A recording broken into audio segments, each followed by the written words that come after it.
Hi everyone, welcome back to part 2 of my massive Japan haul series. If you missed part 1, you can check it out in the video over here, featuring a crazy hunt for Hoshina and Law by a crazy fan. For part 2, we'll be diving further into more anime merch I picked up in Japan, adding to the damage Wallet-kun accumulated in part 1. So without further ado, let's get started. First up, I got this Attack on Titan clear file from lashinbang, a secondhand anime goodie shop at a really good price. The manga style line art caught my eye and Levi is on it, so I had to get this. I also picked up this mini shikishi of Levi from Don Quixote, which is called Don Don Donkey in Singapore. The awesome thing about Japan's version is that they have anime collaborations, and for the period that I was in Japan, there was this AOT collab for the main characters in a carnival setting. How lovely is that? Unfortunately, I joined in late and most of the other Levi items are gone. Moving on from AOT, the next item I have is of another character I stan, Rengoku. I bought this really pretty glittery badge from Jump Shop because I don't have it yet. I also got this clear file from lashinbang featuring a scene with Rengoku from the Mugen Train arc. Oh gosh, he's getting a bento. I also love the line art style at the back. There was also another file featuring a different scene, and Rengoku was on it. So I got this too. At Animate, I managed to find this acrylic diorama stand of Rengoku Kyoujurou and Sanjuro in chibi form. I really love this concept of a diorama, especially for acrylic stands. You basically put more than one characters together, in this case Big Brother Rengoku with Little Rengoku, and a background is added, making this 2D object appear 3D. This whole setup is extremely adorable. I also picked up this diorama stand for Tengen with a Matsuri setup. This was from a random blind pack quite a while back, and there is a Rengoku version, but his aftermarket price is crazy. For this diorama, you can put 2 characters on it so that Tengen can have fun with someone else. Now that I have this, I may have to go hunt that Rengoku one down. The last demonslayer item I stumbled upon was from a takoyaki shop. Yes, takoyaki. Apparently, there is this brand of takoyaki franchise called Gindaco that does anime collaboration, and for a period, there were special set meals with Demon Slayer goodies. I bought the set with Tengen and Rengoku, where the takoyaki was supposed to be spicy flavor. It was delicious. From the set meal, I got this cardboard packaging, which I think is for takeaways, as well as a blind pack card. This is the card which I put, which is sadly not Rengoku. Unfortunately, this campaign seems to have ended if you are thinking of trying it out. Something random, but I picked up a Hitsugaya noru from the Jump Shop. Back in the days when I just started watching anime, Hitsugaya was one of my favorite characters from Bleach, so this is rather nostalgic. Next up, when in Japan, you got to visit the pokemoncentre, so I did. I picked up a sleeping rowlet plush from this Pokemon Peaceful Place series. Fun fact, rowlet is called Mukuro in Japanese. There is something about sleeping Pokemon that makes them look so adorable. I grabbed the last one on the shelf at the pokemoncentre I was at. This plushie is really soft and makes a great hugging buddy. I also got the pokemoncentre shopping bag cause it looks so colourful and pretty, and why not? Also, if you play Pokemon Go, do have your app ready when you plan to buy something at the center. During the time I was there was a campaign where I showed the cashier my game account and got this free sticker. Yay, free stuff. Not from the pokemoncentre, but as a souvenir, I picked up these Tokyo banana biscuits with Pikachu and Eevee on it. I really love the packaging, both on the outside and the inside. The Pikachu is for the banana yogurt flavor, and the Eevee is for the caramel macchiato flavor. Not quite from Japan, But on the in-flight shopping service, I bought this bucket hat from the Scoot Airlines. You may be wondering, why would anyone buy any merch on the plane? It's crazy expensive. Well, you would if it had a Pikachu on it, and this had a whole lot of Pikachus on it. It was a Pikachu overloaded bucket hat, and I needed one. Part of the same collaboration, I also got the 1:200 Boeing 787 airplane model kit because it had Pokemon on it. The box was very compact, but made me so happy with how bright and yellow it was. It features the various Pokemon printed on the plane.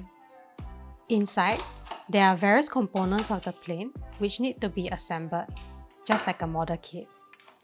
First, there would be a base, followed by the body of the plane with the colorful Pokemon prints. And next, we have the wings of the planes, as well as the tail with the logo Scoot on it. And lastly, the stand of the plane. For the assembly, you first have to put together the base by attaching the stand to the base, like so. Next, at the bottom of the plane, there is a hole which would attach to the stand. Simply align the holes with the peg on the stand and attach the plane. Next, for the wings, there is a joint that goes into a hole on the side of the plane body. It should slot in perfectly, like so. For the other side, the wing is attached the same way. And with that, both wings are attached. Whee! Next, attach the tail to the back of the plane, like so. The text should align to form the Scoot logo. Lastly, I don't know what this is called, but it slots into the hole at the side over here. Just like the other components, it should fit perfectly. Do this same process on the other side. And it should fit perfectly as well. And voila, here is the Pokemon plane fully assembled. And I love it. I'm no expert at plane model kits, but I think this is of very good quality. The Pokemon prints are very neat, with no color bleeding on them. Also, to my very little plane knowledge, I find this plane quite detailed.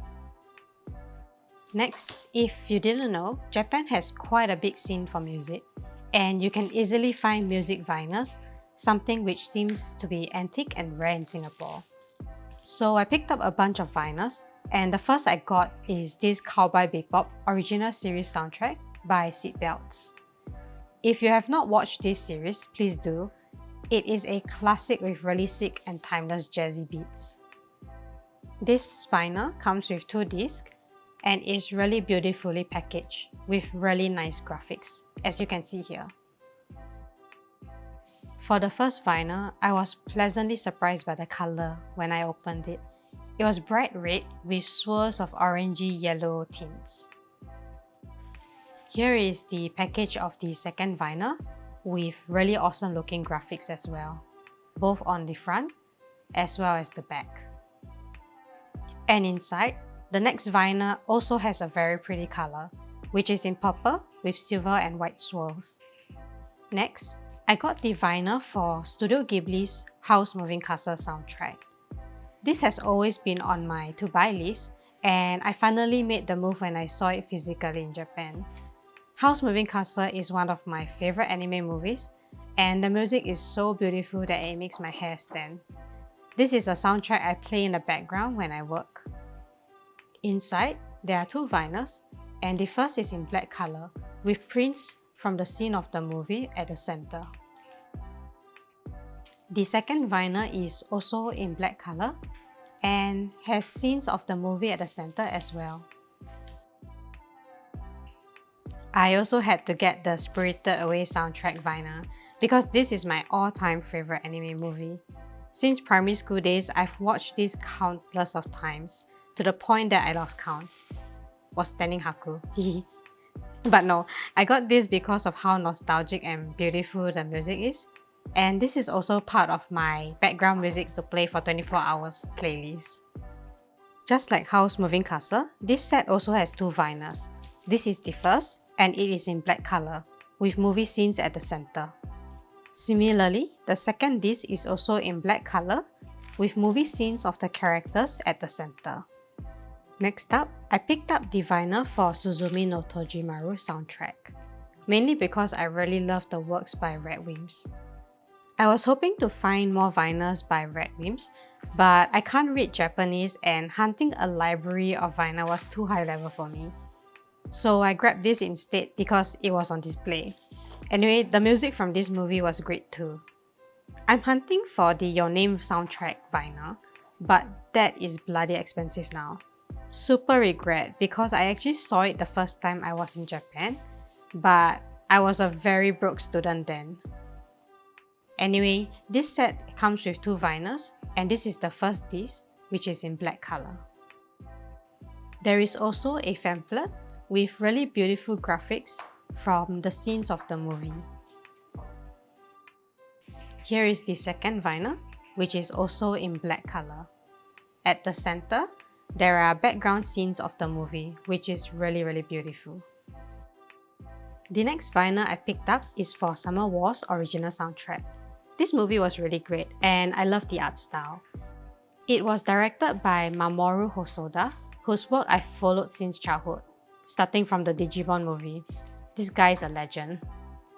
Anyway, inside there is only one vinyl, but it is in this really beautiful clear blue color. During the trip, my brother highly recommended Suisei's music, so I picked up the vinyl of her album Still Still Stella. I gave it a try and the music was chef's kiss.